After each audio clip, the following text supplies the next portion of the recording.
アニョン、パクンです。チャンミンさんを招いております。一回韓国の大学を出て、その後日本の大学院に来て、その後鹿児島の工場で働かれて、今はまた成田の方でいるような感じです。一体何があって、韓国という国から日本という国に来たのか、気になって本日聞いていきたいと思います。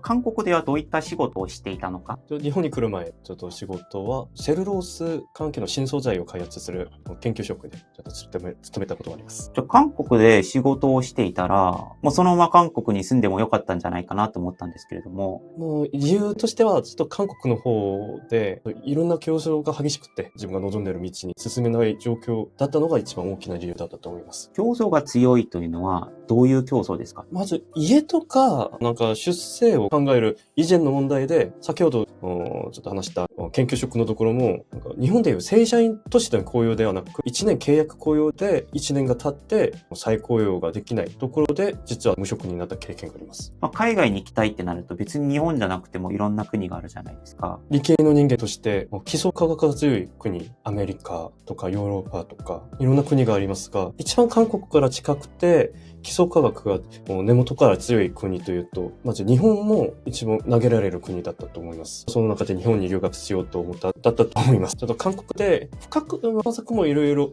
やってきたことを日本にいて、基礎から自分がどこまでできたのかできなかったのかを習っていきたいとちょっと思いました。ワーキングホリデー、ビザを先に取得して、そこから半年間、日本語を勉強する時間を持って、そこから大学院に留学することになりました。じゃあ、大学に留学してみて、思っていた基礎科学っていうのは、自分が考えていたものと同じでしたか？もう光があると闇があるというところもあるんですけど、まずいいところからというと、ちょっと研究の文化は確かに違ったと思います。なぜこれをやるのかという研究の手間とか投げられたり、自分が選んだりすると思うんですけど、それに対して自分が問題意識をしっかり取ってから研究を進ませることが文化だったと思います。それがちょっと韓国では弱いところがあったので、もちろん今もう全てのところがそうかどうかは時間もある程度経過したので、単言できるところではありませんが。で、光があれば闇みたいな、どういったこと感じたんですか？学問的な観点から見るとそれが闇ではないかもしれないんですけど、どうなんですかね、研究実績などが産業につながれない感じ。例えばですけど、触媒、反応に使われる触媒を開発するといったら、もう最近業界から使われる触媒などにも手を出す必要があると思うんですけど、それよりは、こういう研究を以前もやってたから、これを改良する研究の延長線で進む場合が多いので、もう早く変わる時代に固くはないのか。もちろん学問的な業績を出すのにはいいんですけど、それが産業に直結するか考えてみる必要があると思います。私、韓国は、それが実際どうやって使われるのかってことを、非常に大事にしていて、本当に意味では、学問っていうか遠いかもしれないんですけども、その分社会に出やすい。ですね。むしろ韓国の方では、これお金になるのというのが、もっと大きな理由になってしまうので、正直学問的なところも落ち込んでるところ多いんですけど、産業に直結しようとするのが韓国の大学院とか研究グループの特徴ではないのかと思います。ありがとうございます。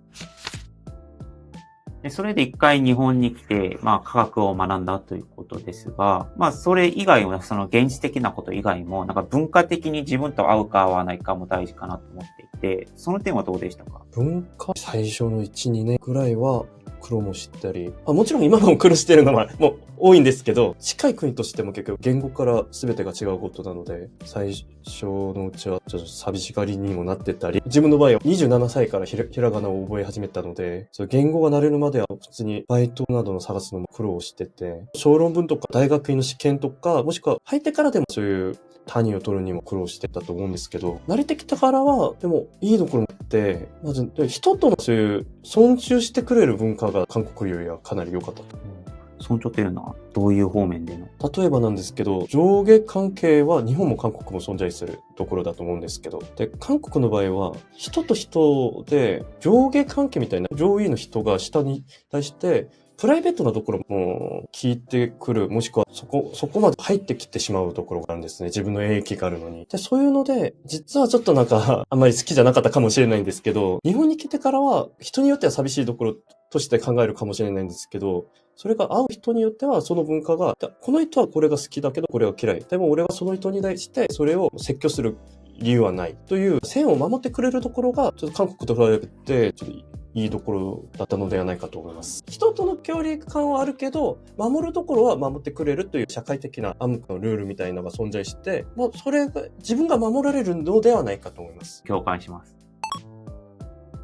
趣味は今日本で持ってたりしますか？趣味は、もう僕の方も野球が好きで、あまり忙しくても年に1回ぐらいは、ちょっと大学院の同期たちと、日本人の同期たちなんですけど、一回お盆頃に会って、ヤクルトスワローズの試合を見に行ったり。最初の頃はただ単に、なんかその仕事とか、金銭的なことを目標に来ていたとしたら、その文化的なところも含めて、日本に合ってるのか。確かそうですね。最初のうちは自分のキャリアと金銭というなんか仕事を探して、社会人として過ごしていくことしか見えなかった時も、もちろんそれしかなかった時があったんですけど、今はもう日本人の嫁と結婚もして、いろんな人間関係もできて、その中でいろんな温かさもちょっと感じるようになったことも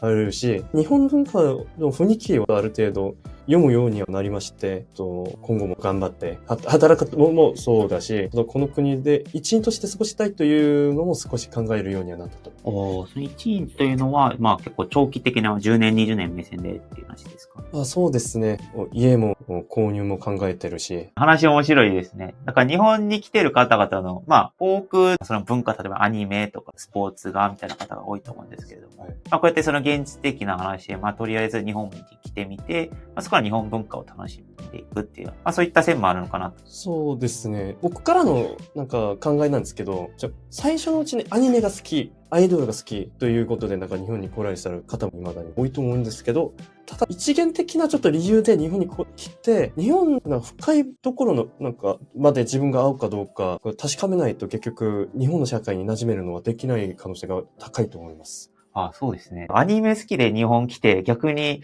日本で実際働いてみたりとか、その友達作ってみたら逆に合わなくてみたいな人もいたりしたから、そうですね。入り口は逆に大事ではないかもしれないですね。そうですね。きっかけにしかならないかもしれないんです。もう例えばなんですけど、もうアニメが好きで日本に来た。例えば、ワンピースが好きで日本に来て。でも職場にはルーピーっていないし、もうジョーロいないんですよ。もう簡単に言うとそんな感じですか。で、もう実際の日本の人々の過ごし方と、それ生活の